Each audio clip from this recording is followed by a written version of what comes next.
लोकसभा चुनाव के लिए अभी से राजनीतिक दल धुआंधार प्रचार कर रहे हैं। इस बीच गृह मंत्री अमित शाह आज पश्चिम बंगाल के रायगंज लोकसभा क्षेत्र में एक जनसभा को संबोधित किए। इस दौरान उन्होंने सूबे की ममता सरकार पर जमकर निशाना साधा। उन्होंने कहा कि बांग्लादेश से आए हिंदू शरणार्थियों को नागरिकता मिले, उससे सूबे की सरकार को क्या दिक्कत है। एक तरफ ममता दीदी घुसपैठ करा रही हैं, घुसपैठियों को घुस रहे हैं, तो दूसरी तरफ शरणार्थियों को नागरिकता दिए जाने का विरोध करती हैं। आखिर ममता दीदी को इससे क्या परेशानी है? कांग्रेस पार्टी या ममता बनर्जी को हिम्मत नहीं है कि वो सीए को हटा सके। हर हिंदू शरणार्थी को नागरिकता मिलेगी। भाई और बहनों, जरा मन से सच्ची बनाना, सीए आना चाहिए या नहीं आना चाहिए?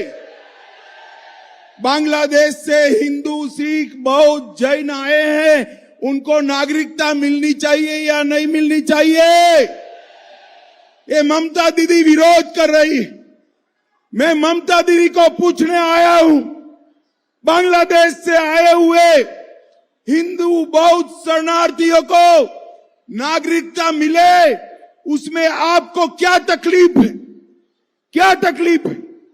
क्या अधिकार नहीं है उनका बंगाल पर? भाई और बहनों, अधिकार है या नहीं है? बसपा सुप्रीमो मायावती ने मेरठ की धरती से बड़ा ऐलान किया है। मेरठ के अलीपुर में चुनावी जनसभा को संबोधित करते हुए मायावती ने कहा कि बसपा की सरकार बनी तो वेस्ट यूपी को अलग राज्य बनाएंगे। इतना ही नहीं, मायावती ने कहा कि मेरठ में हाई कोर्ट बेंच लाने का पूरा प्रयास करेंगे। मायावती आज बसपा प्रत्याशी देवव्रत त्यागी के लिए जनसभा करने पहुंची हैं। रैली में हाजी यकूब कुरैशी और प्रत्याशी देवव्रत त्यागी भी पहुंचे हैं। उनकी रैली के लिए सुबह से ही लोगों का जमावड़ा है। मायावती ने कहा कि अगर ईवीएम में गड़बड़ी नहीं हुई और इस सरकार के झूठे और जुमलों का प्रलोभन करें, हवाई दावों में जनता नहीं आई तो बसपा की सरकार बनेगी। तब तक सरकार ने अपने दावों को पूरा नहीं किया है। इस सरकार ने केवल पूंजीपति और धनसेठों को ही मालामाल बनाया है।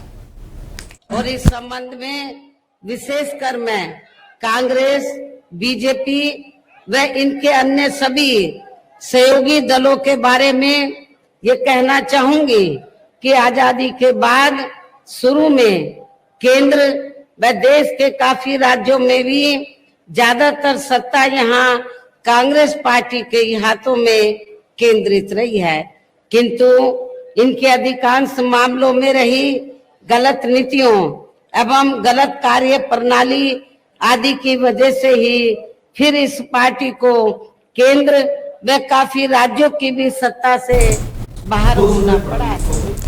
कांग्रेस सत्ता में आई तो लोगों की संपत्ति मुसलमानों में बांट देगी। पीएम मोदी के इस बयान के बाद से विपक्षी भड़क गए हैं। कांग्रेस चुनाव आयोग से शिकायत कर चुकी है। अब बंगाल की सीएम ममता बनर्जी ने पीएम के बयान पर आपत्ति जताई है। उन्होंने कहा कि पहले चरण की वोटिंग के बाद से बीजेपी परेशान है। यही वजह है कि इस तरह के बयान दिए जा रहे हैं। पीएम मोदी और गृह मंत्री अमित शाह के बयान से दुखी हूं। मैं उनके शब्दों को दोबारा नहीं दोहराना चाहती हूं, मगर ये तय है कि आने वाले दिनों में उन्हें इसकी कीमत चुकानी पड़ेगी।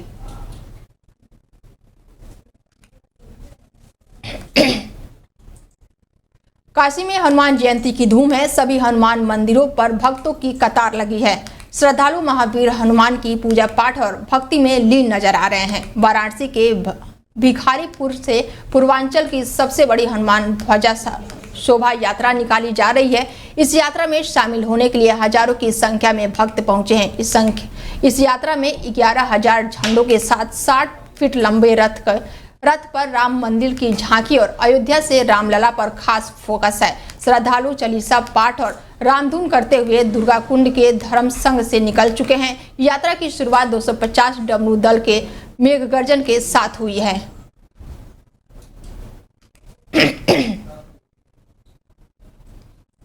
बिहार के पहले चरण के तहत 4 सीटों पर लोकसभा का चुनाव हो चुका है। अब बिहार के मुख्यमंत्री नीतीश कुमार ने दूसरे चरण के चुनाव से पहले आज जनता के लिए एक पत्र लिखा है। इसके जरिए उन्होंने लोगों को न सिर्फ सरकार की उपलब्धियां बताई है, बल्कि आगे के लिए भी काफी कुछ वादे किए हैं। नीतीश कुमार ने पत्र के जरिए कहा है कि वह विश्वास दिलाते हैं कि आगे भी लाखों लोगों को सरकारी नौकरियां, रोजगार देते रहेंगे। पहले सुविधाओं के अभाव से लड़कियां पढ़ाई लिखाई नहीं कर पाती थी, आगे नहीं बढ़ पाती थी, लेकिन हमारी सरकार की कई योजनाओं की मदद से बेटियां पढ़ने लगी हैं, आगे बढ़ने लगी हैं। पुलिस में भर्ती होकर बेटियां राज्य को सुरक्षा में अपना महत्वपूर्ण योगदान दे रही हैं। अब बिहार की बेटियां किसी भी क्षेत्र में किसी से कम नहीं हैं।